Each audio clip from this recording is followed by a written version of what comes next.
Hey guys, how you doing? Welcome to the video. Welcome to my garage. In today's video, I'm going to be working on the shock tower for Mauler. So what I've done so far is I've got my lower control arm in place. I've got the shock absorber just kind of bolted to the bottom there.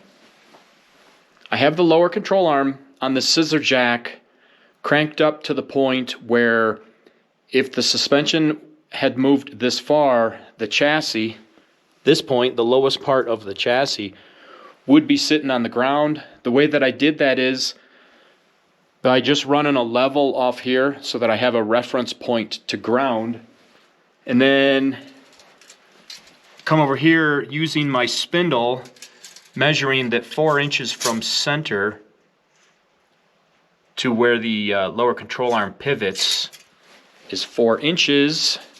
Then if I come over here and set 4 inches right there, I'm running 33-inch tires. So if I go down to 16.5 inches, I set that so that that was level with the level that I had running across.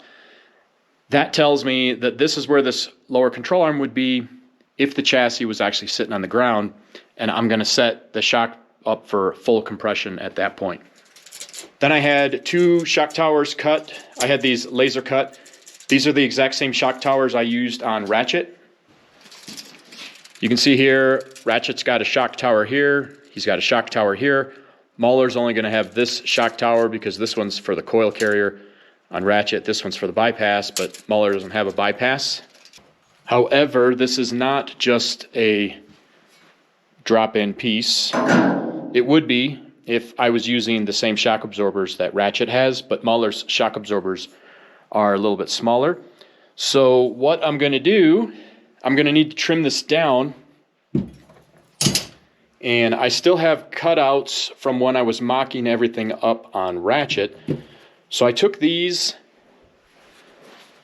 and I kind of mocked them in place and roughly figured I needed to cut the shock tower 2 inches.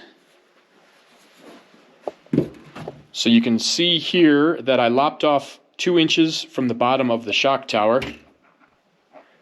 And then I took 2 of those pieces and I bolted a 2x4 between them just to give me a little bit of a mock-up of a shock tower. So now I'm going to take this piece, I'm going to clamp it into place, and then I'll bolt the shock absorber to it, and then we can see I'll cycle the lower control arm. And I got to make sure that everything clears and does what it's supposed to do. So now I should be able to take this shock tower and just kind of roughly clamp it in place.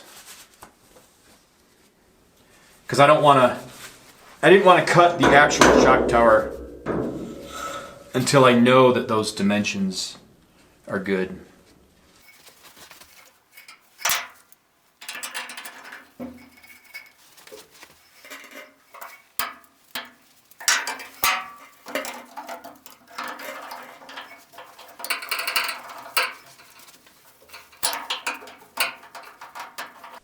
Okay, now I got this bolted in place.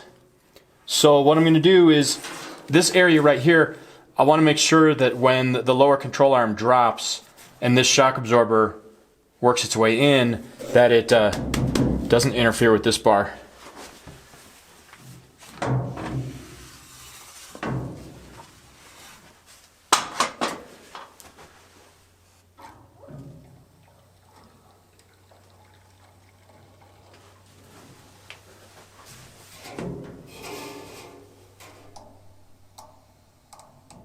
Okay, that's down all the way.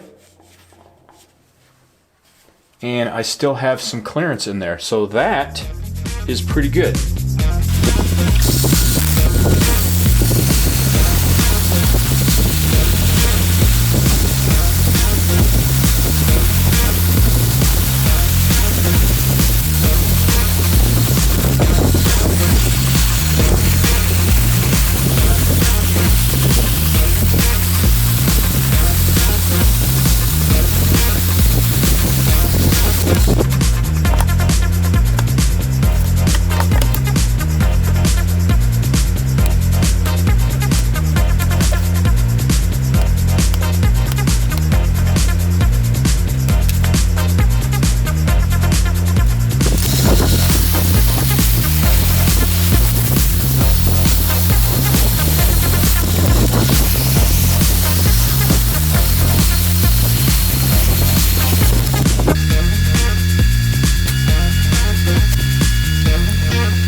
All right, so here is my finished product.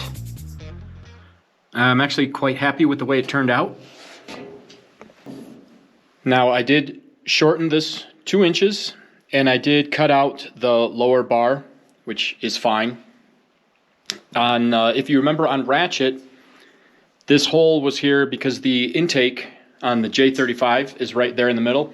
But on this engine, on the Ecotech, I have to have this opening as well because this is one camshaft position sensor, and there is another one on this side over here, right here. And so it's really nice to have the access through here for those. And then my fuel line comes around here, so I'll probably have the fuel line come up, down, and then go over to the tank that way. So this should work out pretty well. And then I do have these holes here. On ratchet, these are for, first of all, a tube that connects the 2 towers, because in ratchet there's the 2 towers, but it goes through both towers and then it circles over and connects to the chassis over here. I'm not going to do that on this one. It needs support. It can't be just sitting up here all by itself. But I think what I'm going to do is I think I'm just going to put like a 45 going down here to give this some support. And I'm not going to do that yet because I am going to have some structure in here for the upper link that's coming off of the spindle here. So before I connect this tube up to here, I want to see what I end up building down here, because that'll probably dictate where I connect from here up to the shock tower. So its final layout, this right now is full droop. That's as low as it can go. And it's got about 1 finger's worth of clearance in there, which is fine. And then if I take it up, oh, that's a workout. If I take it up, the shock actually goes out, so it has more clearance. But a couple things I want to point out. I didn't really have to do much geometry work here because most of this carried over from ratchet, because the geometry on ratchet is really similar to the initial design of Mauler. But if you look here at full compression, the shock absorber is 90 degrees with the lower control arm, and that gives you the most resistance, or the most authority from the shock absorber when it's nearing full compression, which is what you want.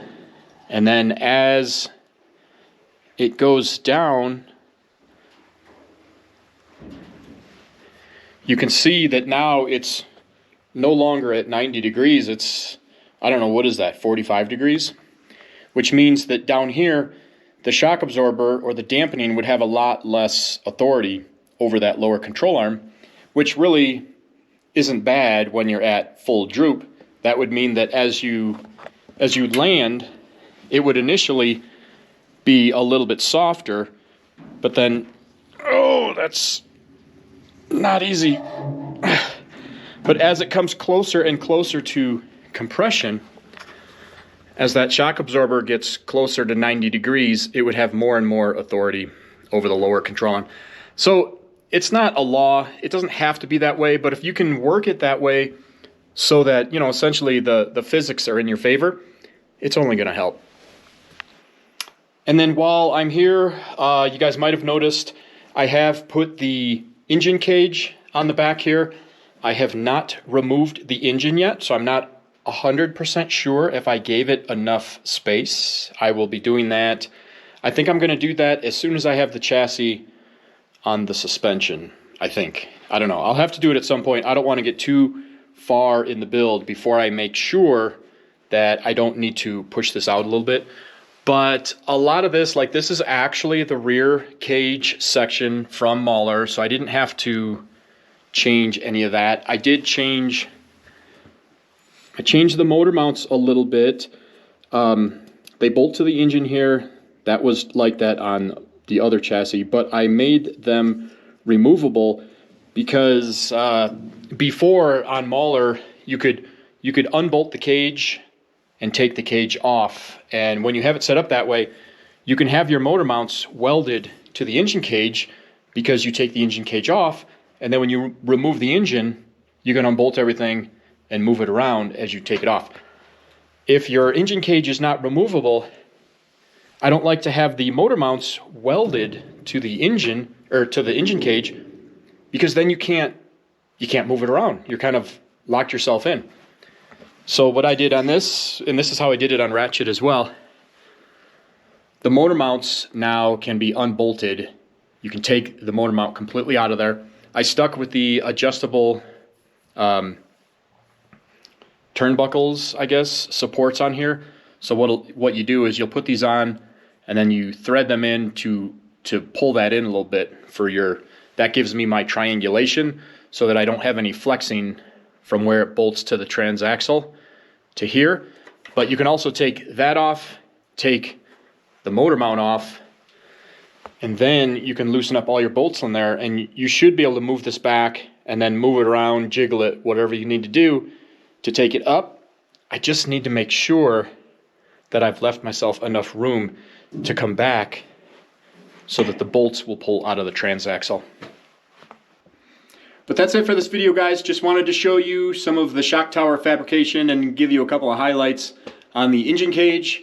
In the next video, we're going to start working on the front end section, kind of grafting Mauler's original front clip onto the new chassis. So thanks for watching the videos. I hope it's helping you maybe with something that you're working on, or just giving you a little bit of entertainment, and I hope to see you on the next video. Take care.